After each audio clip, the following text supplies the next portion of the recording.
Shalom Bapak Ibu, puji nama Tuhan kalau kita sampai saat ini masih diberi kesempatan oleh Tuhan untuk bersama-sama menyatukan hati kita masuk ke dalam hadirat-Nya. Kita akan siapkan hati kita untuk menerima urapan Tuhan.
kasih Tuhan Yesus, Engkau menjadikan kami anak-anak-Mu Tuhan. Terima kasih untuk salib-Mu Tuhan, yang menanggung segala derita kami, segala kutuk kami, segala sakit penyakit kami Tuhan. Sehingga kami memperoleh hidup yang berkemenangan Tuhan Yesus. Kami bersyukur Tuhan Yesus kalau sampai saat ini kami dalam keadaan yang baik. Kami bersyukur Tuhan untuk nafas kehidupan yang Tuhan berikan buat kami. Kami ingin menaikkan puji-pujian kami Tuhan melalui hati kami Bapa. Sehingga Tuhan hati-Mu boleh disenangkan atas puji-pujian kami Tuhan.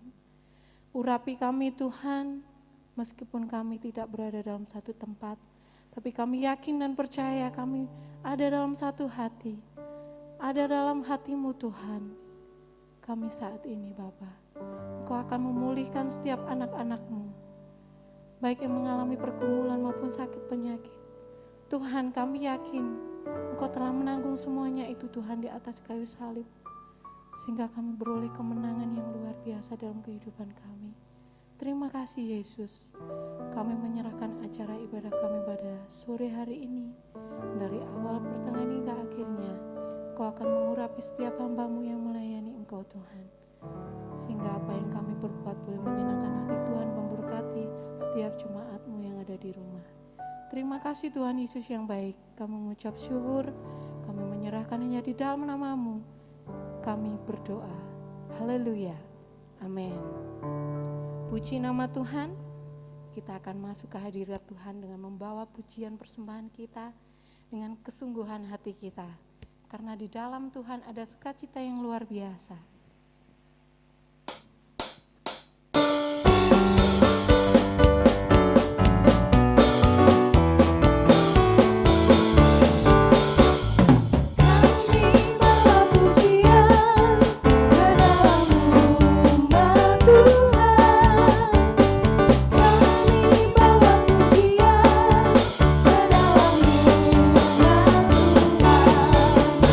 Kami bersama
kita patut bergirang. Karena Tuhan memberikan sukacita yang luar biasa. Mungkin saat ini Tuhan mengizinkan ujian itu datang, tapi Tuhan juga akan memberikan penghiburan buat kita. Karena salibnya yang memberikan kita kekuatan. Karena pengorbanan Tuhanlah yang sungguh luar biasa tidak dapat kita mengerti. Karena di dalam salibnya juga ada kuasa yang akan memberikan pemulihan dan penghiburan buat kita.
Mari kita berdoa. Bapa di surga, kami bersyukur pada kesempatan sore hari ini. Oleh kasih karunia-Mu kami boleh ada, kami boleh memuji Tuhan, kami boleh mendengarkan bagian dari firman-Mu dan ibadah yang disertai perjamuan kudus. Tuhan, terima kasih. Kami menyerahkan seluruh rangkaian acara pemberitaan firman ini dari awal sampai kepada akhirnya. Biarlah Roh Kudus tolong hamba-Mu, tolong juga seluruh jemaat yang mendengarkan firman-Mu, semuanya diberkati oleh Tuhan. Terima kasih. Kami berdoa menyerahkan acara pemberitaan firman ini di dalam nama Tuhan Yesus Kristus. Haleluya. Amin. Salam Bapak Ibu Saudara sekalian. Kita bersyukur tentunya kepada Tuhan. Kita boleh melewati melalui tahun 2020 dan saat ini sedang berada di akhir bulan. Bapak Ibu Saudara sekalian, tema Natal seluruh Indonesia, tema nasional itu adalah Immanuel, yang artinya Allah beserta dengan kita. Bapak, Ibu, dan Saudara yang dikasihi Tuhan, sudah biasa di bulan-bulan seperti ini, bulan Desember itu adalah musim hujan. Ya. Di samping musim hujan, kita juga berada di musim di mana pergumulan bangsa kita, yaitu menghadapi virus corona yang sampai detik ini masih belum juga berakhir. Dan tentunya juga menghadapi pergumulan bangsa kita. Saudara, akhir-akhir ini kondisi politik sehubungan dengan pilkada serentak, ada beberapa daerah yang mengadakannya. Nah, tentunya itu menjadi pergumulan bangsa, juga pergumulan kita semua, untuk kita senantiasa berdoa untuk hal ini. Nah, Bapak, Ibu, dan Saudara yang dikasihi Tuhan, sehubungan dengan tema yang sudah saya singgung dan merupakan tema nasional bahwa Immanuel, Allah beserta kita. Di dalam Alkitab ada 3 ayat yang mencatat tentang kata Immanuel atau sebutan Immanuel.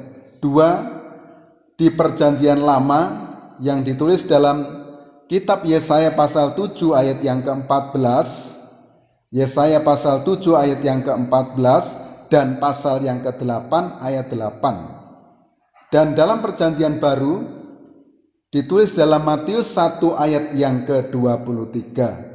Nah, tentang apa yang ditulis di Perjanjian Lama itu adalah merupakan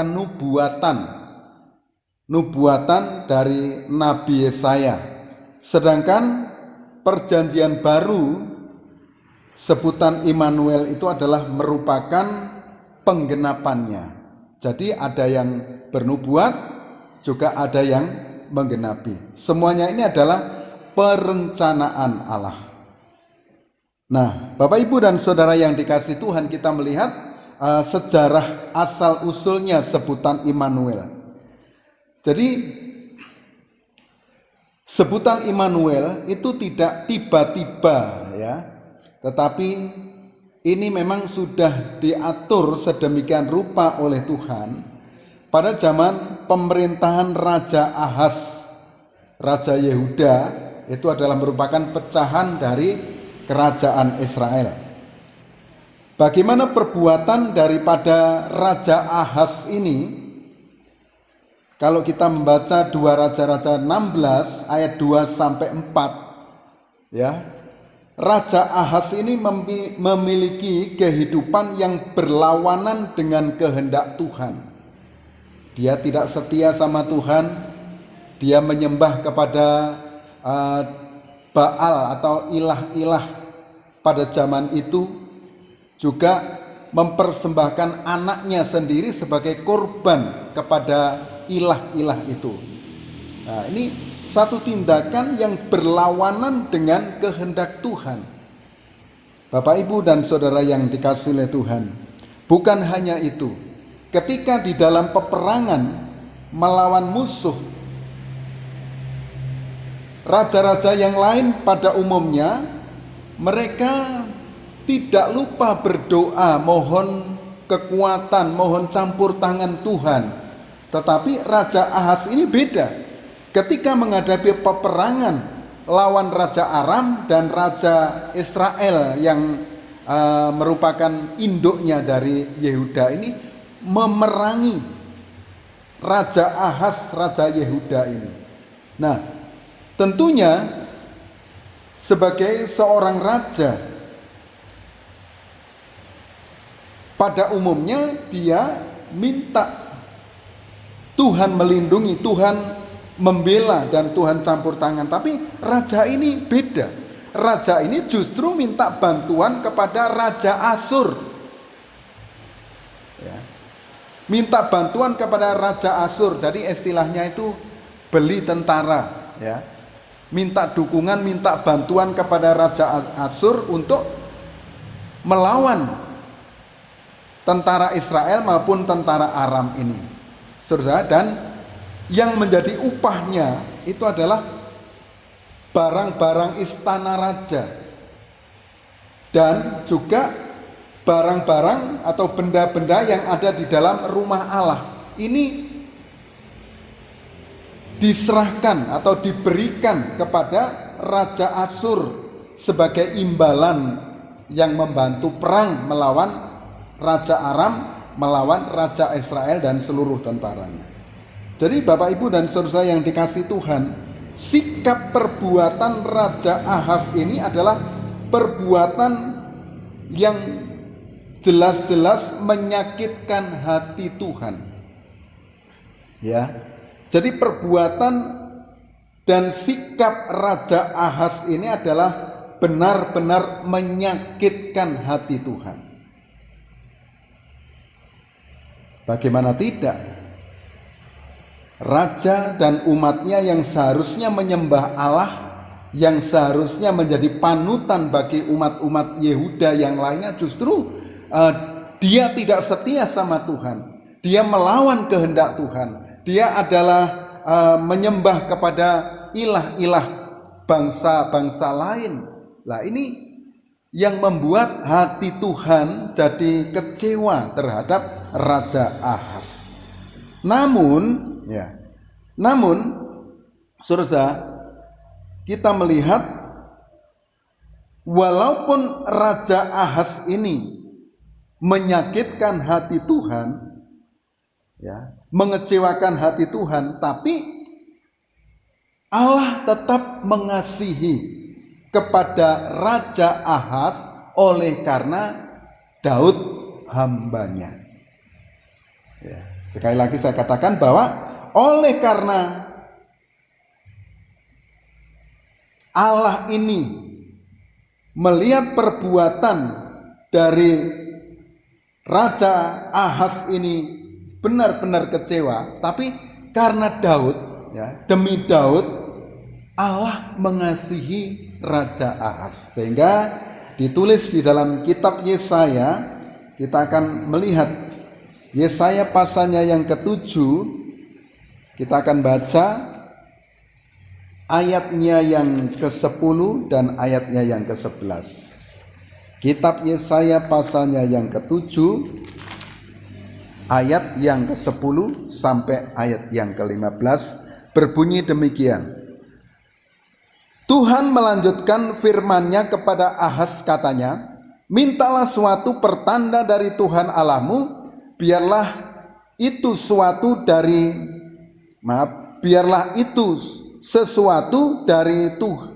dunia orang mati yang paling bawah, atau sesuatu dari tempat tertinggi yang di atas. Tetapi Ahaz menjawab, aku tidak mau meminta, aku tidak mau mencobai Tuhan. Lalu berkatalah Nabi Yesaya, baiklah, dengarkan, hai keluarga Daud, belum cukupkah kamu melelahkan orang, sehingga kamu melelahkan Allahku juga? Sebab itu Tuhan sendirilah yang akan memberikan kepadamu suatu pertanda. Sesungguhnya seorang perempuan muda mengandung dan akan melahirkan seorang anak laki-laki, dan ia akan menamakan dia Immanuel. Ia akan makan dadih dan madu sampai ia tahu menolak yang jahat dan memilih yang baik. Amin.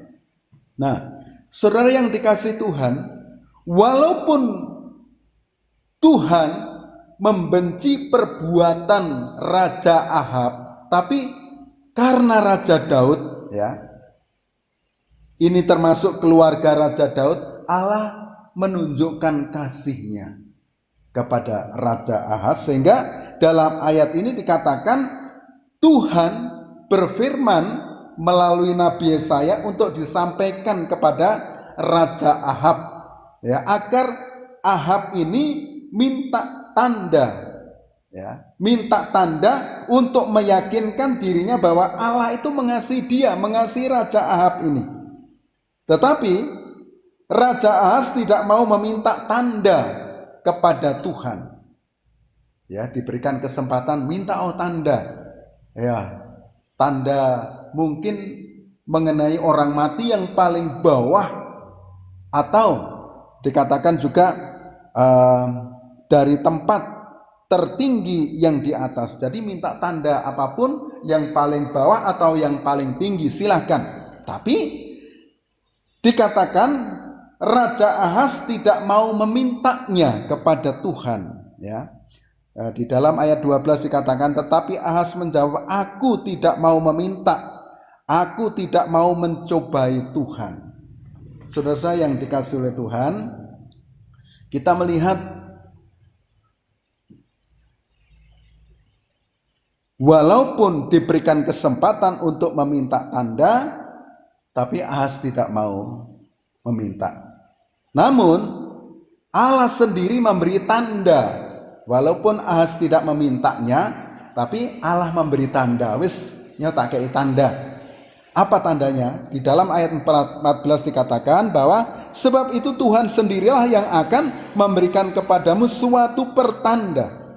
Sesungguhnya seorang perempuan muda mengandung dan akan melahirkan seorang anak laki-laki, dan ia akan menamakan dia Immanuel.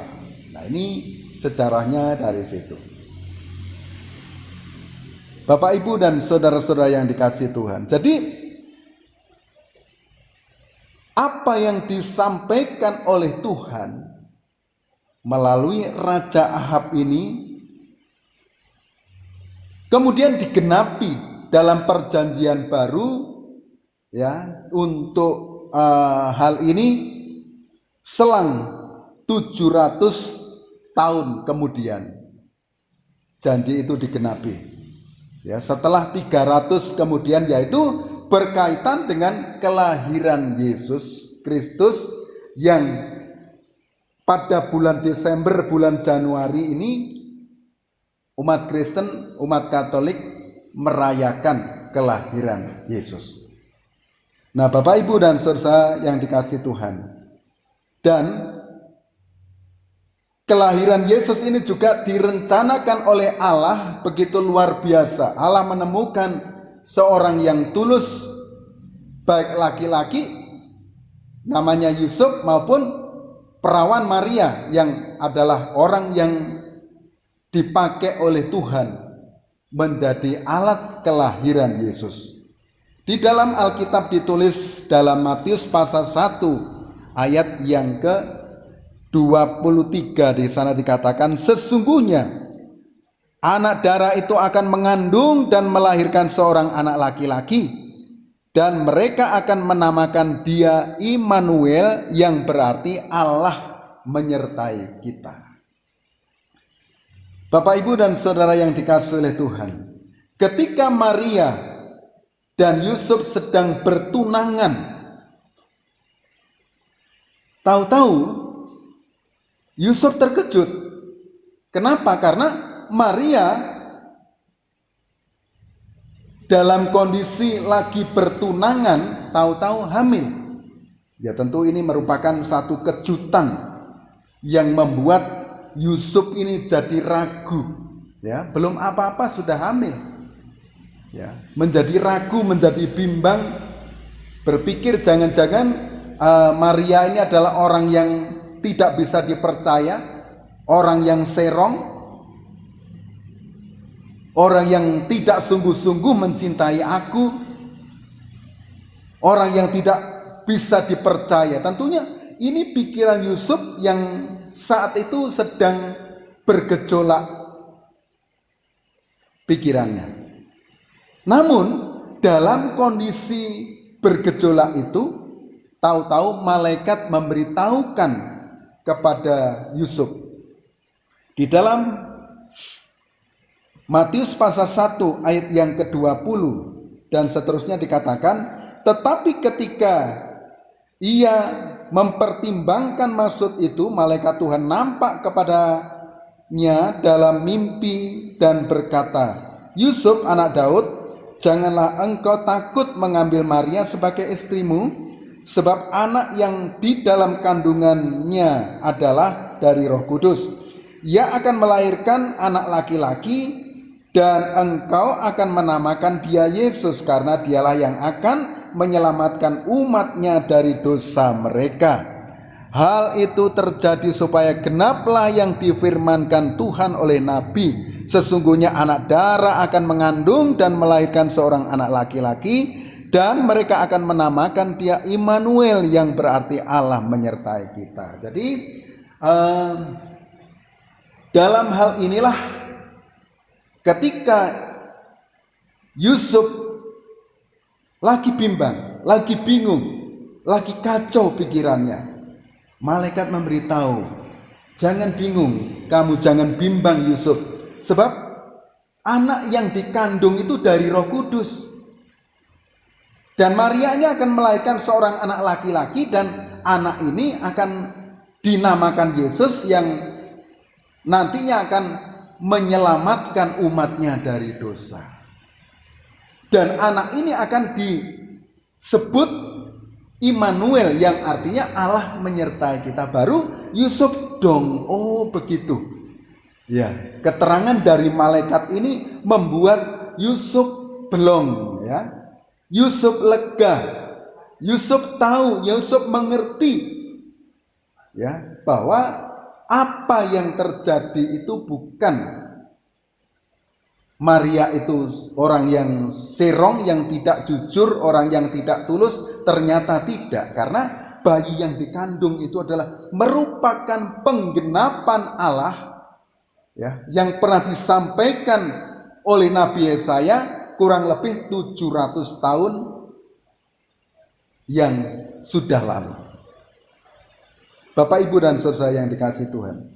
Jadi kemudian setelah Yusuf mengerti bahwa yang dikandung Maria itu adalah dari Roh Kudus, kemudian si Yusuf ambil keputusan.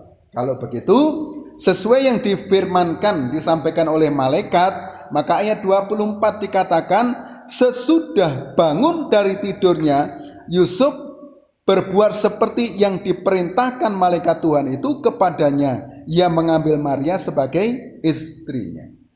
Artinya Yusuf kemudian mengambil sebuah sikap, sebuah keputusan, mengambil sebuah tindakan, yaitu bahwa bayi yang dikandung itu adalah merupakan kehendak Tuhan. Tuhan menggenapi janjinya, mau hadir di tengah-tengah umat manusia yang lagi atau yang sedang dalam kondisi kehidupannya yang carut marut. Seperti apa yang sedang dialami oleh Raja Ahaz tadi, ya, Raja Ahaz. Walaupun kehidupannya tidak menyenangkan hati Tuhan, tapi karena Daud, ya, karena Daud, Allah menunjukkan kasih-Nya kepada Ahaz. Nah, begitu juga dalam hal ini, walaupun kehidupan kita manusia pada umumnya di dalam dunia ini menyakitkan hati Tuhan dan banyak menghadapi berbagai macam masalah-masalah yang terjadi. Namun oleh karena kita mau percaya dan menerima Yesus, maka Tuhan pun mengasihi kita. Tuhan pun peduli dengan kita. Tuhan pun memperhatikan kepada kita. Nah, Bapak Ibu dan Saudara sekalian, nah tentunya dalam hal ini kita harus yakin, ya. Kita harus percaya bahwa sebutan Immanuel adalah merupakan wujud kasih, merupakan wujud kebaikan Allah untuk manusia, khususnya adalah untuk kita. Dan paling tidak, Bapak Ibu Saudara saya yang dikasihi Tuhan, kita harus mengetahui atau harus mengerti 3 bukti bahwa Allah mau beserta dengan kita, bahwa Immanuel akan dinyatakan dalam kehidupan kita sebagai orang-orang yang ada di dalam dunia ini, yang menghadapi kondisi kehidupan yang tidak menyenangkan Tuhan. Allah mau hadir, Allah mau tinggal bersama-sama, Allah mau menyertai, dan tentunya kita sangat bangga. Siapa kita? Siapa saudara? Sehingga Allah mau hadir, mau tinggal, mau bersama dengan kita, mau menyertai kita, bukan karena kita baik, tetapi karena kasih, karena kebaikan, karena kemurahan Tuhan saja. Semuanya itu boleh terjadi dalam kehidupan kita. Nah, 3 bukti bahwa Allah mau menyertai kita atau mau Immanuel dengan kita. Yang pertama kita akan melihat dalam Matius 9 ayatnya yang ke-13.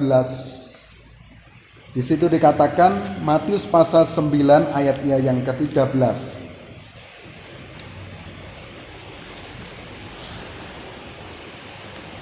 Jadi pergilah dan pelajarilah arti firman ini. Yang ku kehendaki ialah belas kasihan dan bukan persembahan. Karena aku datang bukan untuk memanggil orang benar, melainkan orang berdosa. Bapak, Ibu, dan Saudara yang dikasihi Tuhan, ketika itu seorang bernama Matius, yang dikenal juga sebagai orang berdosa karena pekerjaannya. Nah, ketika Matius ini menerima Yesus menjadi Tuhan dan Juru Selamatnya, Matius itu mengikut Yesus. Sebagai rasa syukurnya, dia mengundang teman-temannya, tentunya orang-orang yang dicap sebagai orang-orang berdosa. Lalu mengundang juga Tuhan Yesus di tengah-tengah keluarga Matius yang pada saat itu sedang berkumpul untuk mengucap syukur, untuk makan bersama-sama. Lalu ada celaan, ada hinaan, ya, dari pihak orang-orang yang di luar sana, ya, siapa lagi? Orang Farisi. Saudara-saudara, orang-orang Farisi, dia mengatakan, ya, mengapa murid-murid Yesus, mengapa Yesus itu makan bersama-sama dengan orang-orang berdosa? Mengapa kumpul bersama dengan orang berdosa? Mengapa tinggal bersama orang berdosa? Ini suara dari luar, celaan untuk Yesus dan murid-muridnya dari luar. Sehingga Yesus mengatakan sebagai jawaban pada mereka-mereka, ya, bahwa bukan orang sehat yang memerlukan tabib, tetapi orang sakit.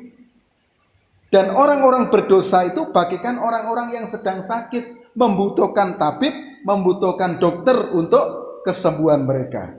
Dan selanjutnya Tuhan Yesus mengatakan, yang ku kehendaki ialah belas kasihan, bukan persembahan, karena aku datang bukan untuk memanggil orang benar, melainkan orang berdosa. Bukan berarti persembahan itu tidak penting dan tidak perlu, tetapi yang lebih perlu, yang lebih penting disampaikan oleh Tuhan Yesus adalah belas kasihan. Dan yang mana orang berdosa itu butuh dikasihi, bukan dihina, bukan dibenci, bukan dimusuhi, bukan dicela, bukan dihina, butuh belas kasihan.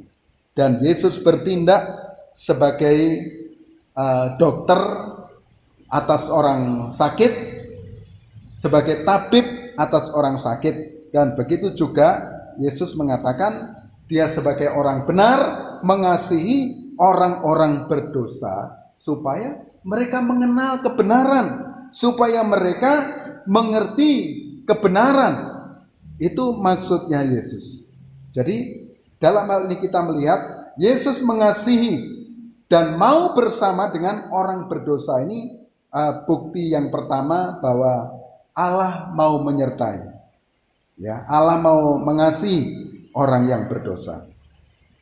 Saudara, kita melihat bahwa dia mau bersama dengan orang berdosa untuk apa? Untuk memberikan pengampunan atas orang berdosa. Dia juga memberikan keteladanan hidup atas mereka. Ya. Bagaimana caranya untuk menjadi orang yang berdosa itu bisa selamat masuk surga? Maka Yesus memberikan teladan kehidupan atas mereka. Dia juga memberikan pertolongan. Dia tidak merasa jijik bersama dengan orang berdosa. Nah, inilah kasih yang ditunjukkan oleh Yesus dalam penggenapan Immanuel, Allah beserta kita.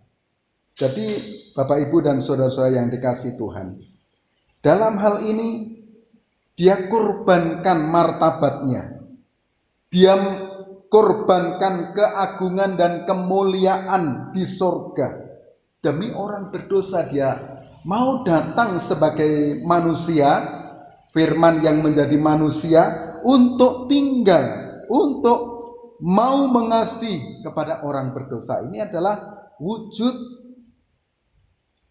bukti kasih Allah, ya. Dia mau menyertai orang-orang berdosa. Yang kedua, dalam Matius pasalnya yang ke-12 ayat 20 dan 21, di sana dikatakan demikian. Matius 12 ayat 20 dan 21. Buluh yang patah terkulai tidak akan diputuskannya, dan sumbu yang pudar nyalanya tidak akan dipadamkannya sampai ia menjadikan hukum itu menang. Dan padanya lah bangsa-bangsa akan berharap. Yang kedua, bukti Allah mau beserta kita, Immanuel mau dinyatakan kepada orang atau kepada saudara dan saya untuk menunjukkan pemulihan, ya, memulihkan hati yang kecewa. Ya, di sini dikatakan buluh yang patah terkulai, ya, tidak akan diputuskannya, sumbu yang padam nyalanya, pudar nyalanya, tidak akan dipadamkannya. Jadi yang sudah mau roboh, ya, mau guling, tidak dibiarkan tapi ditegakkan kembali. Ya. Lampu yang mau padam tidak dibiarkan padam tapi justru dijadikannya tetap menyala. Inilah tindakan Yesus untuk memulihkan orang-orang yang mengalami patah hati, ya, yang kecewa, orang-orang yang terluka jiwanya. Saudara-saudara, Tuhan bertindak untuk memulihkan. Berapa banyak saudara-saudara, pasangan-pasangan suami istri yang sudah menikah, punya anak, punya cucu, ya, mereka ingin cerai oleh karena ada kekecewaan di dalam rumah tangga antara suami dan ada istri dan istri dan suami kecewa.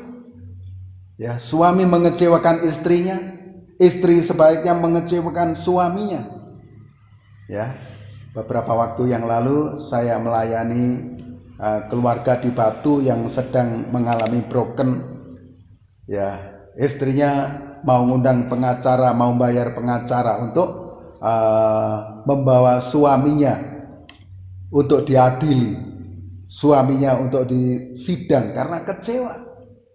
Ya, namun setelah dilayani secara pribadi dan kemudian diteguhkan kembali, dibangun nikahnya rukun kembali, ya, sampai sekarang.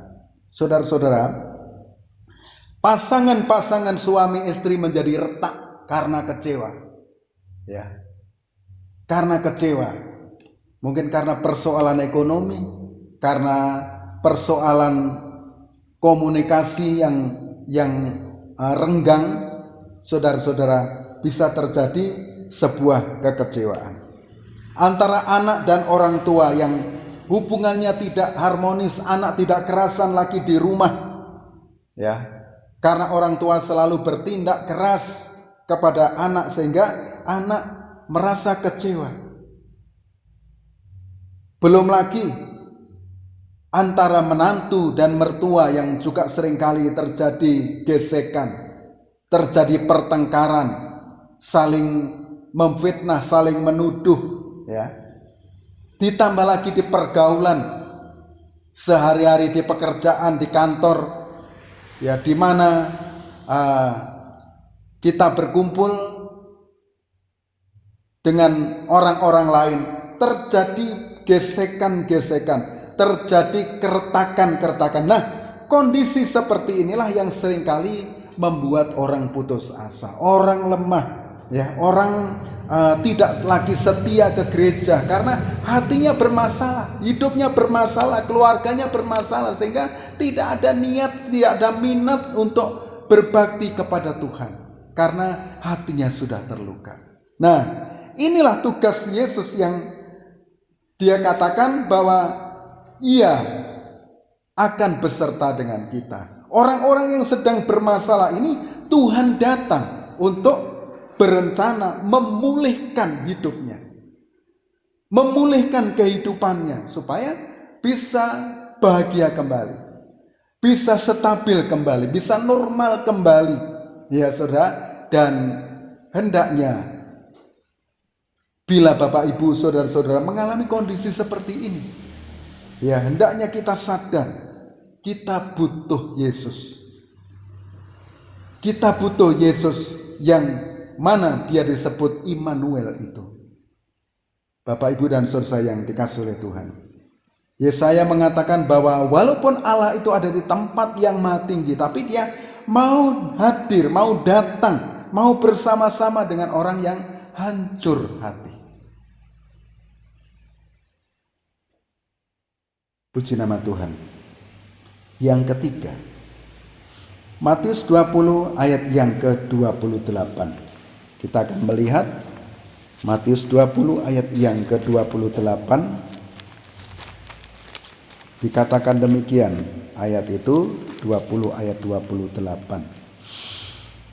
Sama seperti Anak Manusia datang bukan untuk dilayani, melainkan untuk melayani dan untuk memberikan nyawanya menjadi tebusan bagi banyak orang. Yang ketiga,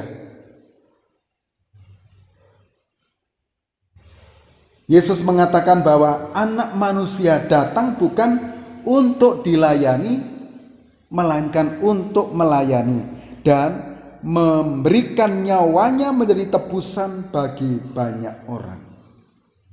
Ia datang ke dalam dunia, Allah yang mulia, untuk berkorban, memberikan nyawanya untuk keselamatan jiwa orang-orang yang berdosa. Jadi nyawanya adalah menjadi tebusan, menjadi bayaran untuk membayar orang-orang berdosa ini supaya ia selamat, Ia bisa menemukan arti hidup dan bisa menemukan kehidupan yang sebenarnya, yaitu hidup yang kekal. Bapak, Ibu, dan Saudara yang dikasihi Tuhan, biasanya kalau orang kepingin bergabung kepada satu komunitas, misalnya orang mau masuk di kelompok ojek ya, saudara-saudara. Untuk bergabung di situ biasanya membayar uang ya, uang persatuan gitu ya. Uang pengikat supaya memiliki kartu anggota ya, KTA. Ya, supaya bisa menjadi anggota dan bisa bekerja, bisa ada di kelompok itu. Nah, begitu juga Yesus yang datang dari surga ingin berada di tengah-tengah orang berdosa, kelompok orang-orang berdosa. Agar orang berdosa itu bisa selamat, maka Yesus harus membayar. Bayarannya bukan dengan uang, bukan dengan harta, tapi dengan nyawanya sendiri. Ya, dengan nyawanya sendiri. Padahal kita melihat harga nyawa itu sangat-sangat mahal. Ya, sangat mahal. Kalau dibanding kesehatan saja mahal harganya, apalagi nyawa. Dan ini oleh Yesus karena Dia mau beserta orang-orang berdosa, Ia rela korbankan nyawanya untuk menyelamatkan jiwa orang berdosa. Bapak, Ibu, dan saudara yang dikasihi Tuhan, mungkin kalau kita renungkan ya, dari 3 bukti Allah mau beserta kita. Siapa sih sebenarnya kita? Mungkin kita punya latar belakang hidup yang tidak baik, mengecewakan orang, dan perbuatan kita sendiri mungkin tidak baik di mata masyarakat, di mata orang lain. Kita sering melakukan perbuatan-perbuatan yang tidak terpuji. Tapi seperti Raja Ahaz tadi, dia perbuatannya tidak terpuji, tapi Allah menunjukkan kasih-Nya karena Daud. Dan dalam hal ini Yesus juga menunjukkan kasih-Nya. Ia mau beserta kita, mau bersama-sama dengan kita. Apakah kita mau menghargai apa yang diperbuat oleh Yesus? Kasih-Nya yang begitu besar dan luar biasa, tidak memandang siapa kita, dan Dia mau memulihkan kehidupan kita. Apapun masalah kita yang terjadi, yang kita alami, ya, Dia tidak melihat latar belakang dan persoalan-persoalan yang sedang terjadi, tapi Ia ingin membawa kita punya masa depan yang lebih baik dibanding dengan masa lalu. Dan Ia pun rela korbankan nyawa demi saudara dan demi saya, agar kita semua dapat mengenal kebenaran, dapat mencapai tujuan keselamatan, dan kita juga dapat menikmati janji Allah, yaitu hidup kekal di surga. Karena itu Bapak, Ibu, dan saudara sekalian, kita akan masuk di dalam perjamuan kudus untuk mengawali minggu pertama di bulan Desember ini, supaya kita kuat ya, kita kuat ya, kita tetap taat, kita tetap setia untuk berjalan di dalam jalannya Tuhan ya. Apapun yang terjadi seperti pada hari-hari ini, kita tidak perlu takut berlebihan, gentar berlebihan, karena Tuhan berjanji ya, bahwa Immanuel, Allah menyertai kita hari-hari dalam hidup kita. Tidak sendiri. Tuhan peduli, Tuhan perhatikan dengan kita, keluarga kita, usaha pekerjaan kita. Dia peduli dengan kita. Mungkin orang lain enggak peduli, tapi Tuhan peduli dengan kita. Karena itu marilah kita akan mensyukuri segala kebaikan Tuhan yang telah dinyatakan dalam kehidupan kita. Tuhan memberkati. Mari kita berdoa bersama-sama. Bapa di surga, kami sangat bangga memiliki Tuhan seperti Engkau, yang mau peduli. Engkau Allah yang mulia, yang punya kedudukan di surga. tapi demi kami manusia yang berdosa. Di dalam dunia ini kami banyak menghadapi berbagai macam masalah-masalah yang ada. Namun Tuhan, Engkau mengasihi kami. Engkau mau memulihkan kami, bahkan Engkau mau berkorban, dan bahkan Engkau sudah berkorban nyawamu demi keselamatan jiwa kami. Tuhan, terima kasih untuk kasih-Mu, kebaikan-Mu yang telah Engkau nyatakan dalam kehidupan kami. Terima kasih, biarlah Roh Kudus akan terus bekerja dalam setiap kehidupan kami ya Tuhan, agar kami terus mampu berjalan di tengah-tengah dunia ini untuk mentaati kebenaran firman-Mu, untuk setia kepadamu, untuk menyatakan diri kami sebagai orang-orang yang percaya kepadamu. Kami tidak sampai mengecewakan hati-Mu, tidak sampai mengingkari iman kami terhadap Engkau ya Tuhan. Walaupun di dalam kehidupan kami di dalam dunia ini banyak hal yang membuat kami lemah, membuat kami jauh daripadamu, membuat kami mengalami kondisi kehidupan yang makin surut.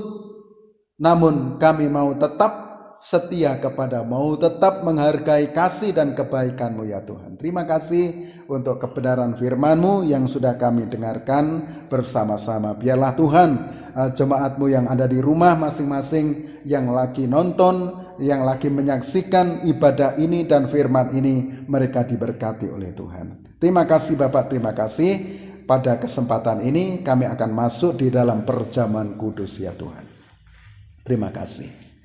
Bapak Ibu silakan membuka tempatnya roti dan anggur untuk kita persiapkan, dan kita akan langsung masuk ke perjamuan kudus. Bapak Ibu dan saudara-saudara yang dikasihi Tuhan, setiap minggu pertama kita merayakan atau melakukan perjamuan kudus untuk mengenang kasih dan kebaikan Tuhan dalam kehidupan kita. Dalam wujud roti dan anggur, kita akan makan dan minum, kita akan doakan bersama supaya kita terus kuat dalam kehidupan ini, dalam menghadapi hal-hal yang terjadi di dalam hidup ini, agar kita tidak pernah kecewa terhadap Tuhan, tidak pernah menghujat nama Tuhan, tidak mengalami kondisi yang mengecewakan Tuhan.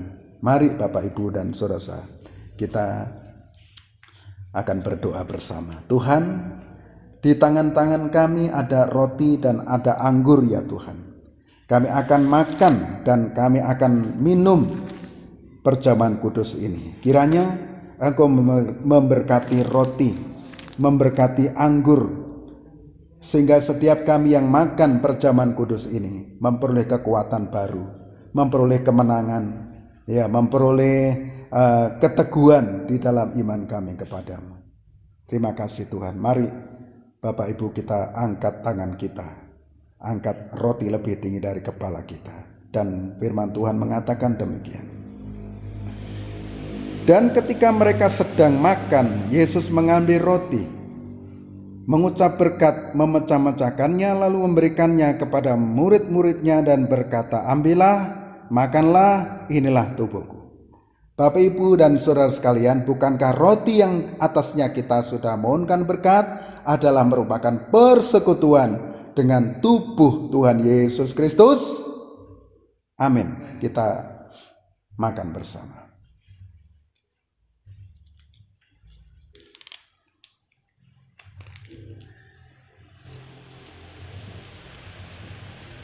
Kita siapkan cawan anggur dan kita angkat lebih tinggi dari kepala kita sebagai tanda penghormatan terhadap darah Tuhan Yesus. Firman Tuhan berkata, sesudah itu ia mengambil cawan, mengucap syukur, lalu memberikannya kepada mereka dan berkata, "Minumlah kamu semua dari cawan ini, sebab inilah darahku, darah perjanjian yang ditumpahkan bagi banyak orang untuk pengampunan dosa. Bapak, Ibu, dan saudara-saudara sekalian yang dikasihi Tuhan, bukankah cawan yang sudah kita mintakan berkat, cawan anggur yang sudah kita mintakan berkat adalah merupakan persekutuan dengan darah Tuhan Yesus Kristus? Kita minum bersama. Amin.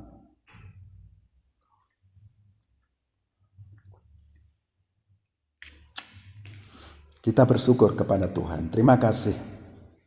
Kami telah makan dan minum perjamuan kudus ini. Biarlah kami semua menjadi kuat, semangat, sehat, dan bergairah dalam menjalani hidup ini bersama dengan Tuhan Yesus Kristus. Haleluya. Amin.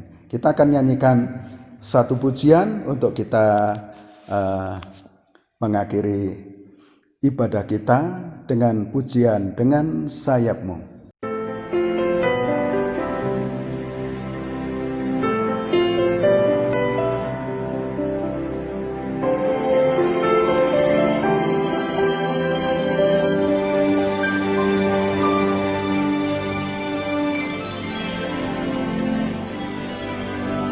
Firman-Mu berkata Kau besertaku, maka kuat roh dan jiwaku. Tangan-Mu Tuhan selalu ku nantikan,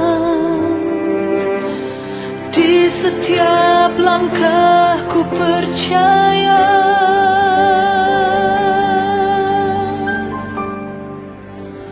Dengan sayap-Mu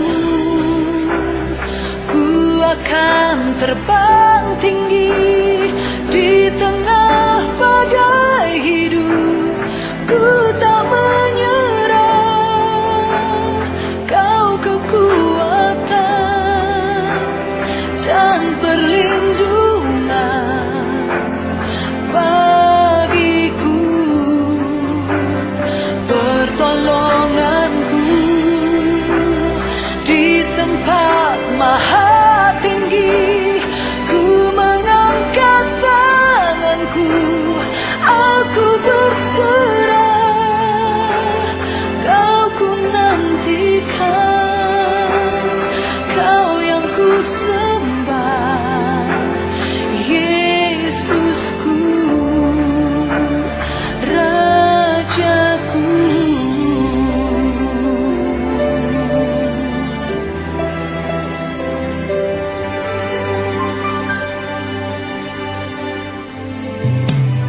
Firman-Mu berkata Kau besertaku,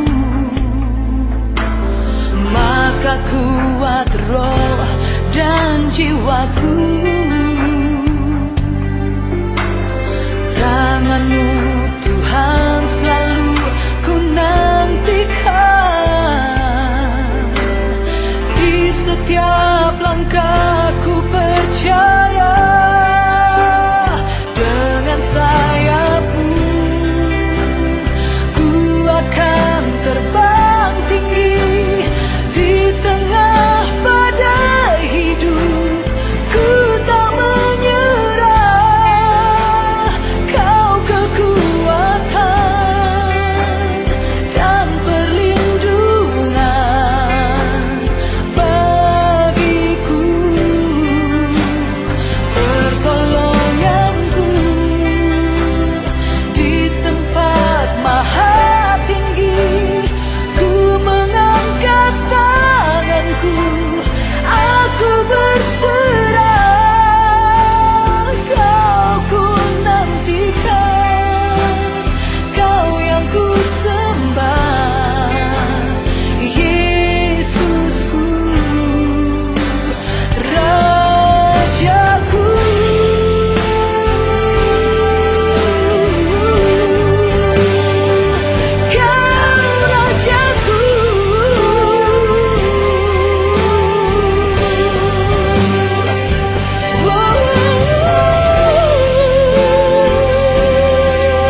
Untuk mengakhiri ibadah kita akan masuk dalam doa berkat.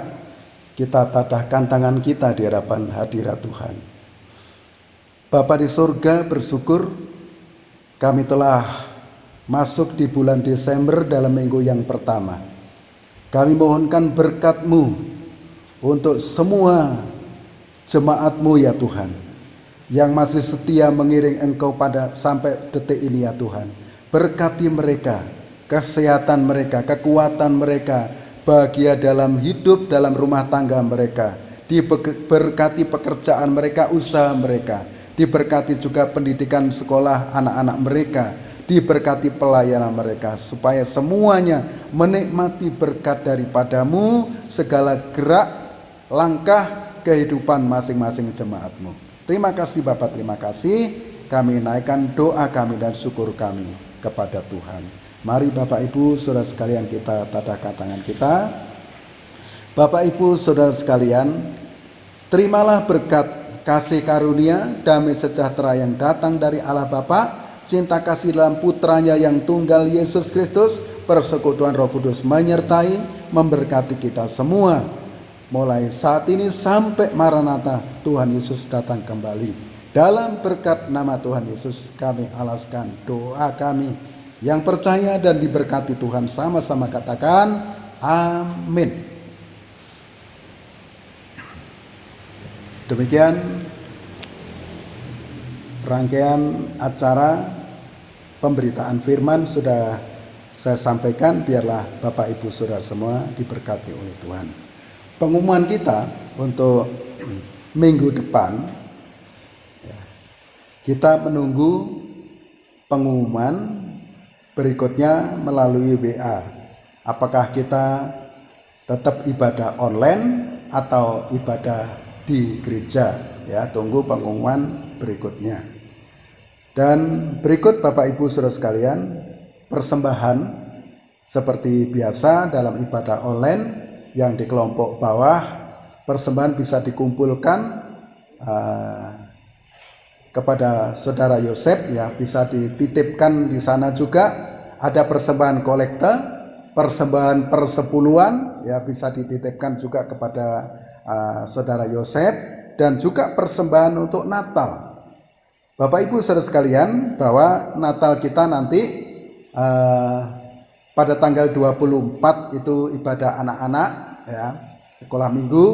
Tanggal 20-nya sore kita akan adakan ibadah kebaktian peringatan Natal, peringatan kelahiran Yesus. Dan pada tanggal 27 kita adakan perayaan Natal secara sederhana, ya, seperti yang sudah diumumkan beberapa waktu yang lalu, ya. Kita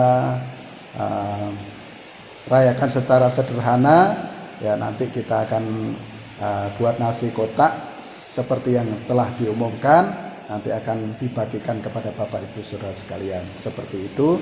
Dan itu membutuhkan dana, biaya, dan oleh karena itu Bapak Ibu Saudara sekalian bisa mempersembahkan persembahan untuk Natal, ya, dimasukkan amplop dan ditulis untuk Natal, dan mungkin nama Bapak Ibu Saudara bisa juga dititipkan kepada Saudara Yosef dan nanti akan diserahkan kepada bendahara, ya. Dan saya kira demikian Bapak Ibu Saudara sekalian, lain-lain tidak ada.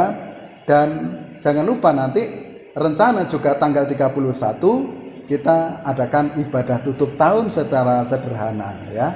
Dan supaya kita mengenang kebaikan Tuhan Yesus dalam kehidupan kita sepanjang tahun ini, ya. Saya kira demikian warta gereja yang sudah saya sampaikan, dan kiranya Tuhan memberkati Bapak Ibu Saudara sekalian. Selamat berjuang dan terus banyak doa untuk mendoakan kondisi bangsa dan negara kita, ya, supaya tetap aman, damai dan sejahtera. Dan tak lupa juga bangsa kita segera dilepaskan dari kondisi seperti hari-hari ini, ya, virus corona segera berlalu dari negara kita, dari bangsa kita. Selamat malam, Tuhan memberkati. Amin.